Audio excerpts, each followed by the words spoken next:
பஞ்சமில்லே ஆயிரம் பாட்டு எழுதி வைப்பேன். நீ ஒரு பாட்டு பாடிட கேட்டு பூவின நெஞ்சு பூத்ததையா. பூத்தது என்ன பார்த்தது என்ன கேட்டது தானா கிடைச்சதம்மா. அன்பாக என்ன கொஞ்சம் ஆதரிக்க வேணும். அள்ளித்தான் சேர்த்து கொள்ள பார்த்திருக்கேன் நானும். ஆசையதான் மறைச்சி வச்சி பூவான ஏட்ட தொட்டு பொன்னான எழுத்தாலே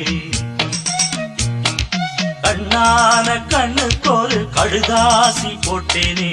ஏட்ட பிரிச்சு என் பாட்ட படிச்சு ஏந்திக் கொள்ளம்மா என்ன தாங்கிக் கொள்ளம்மா.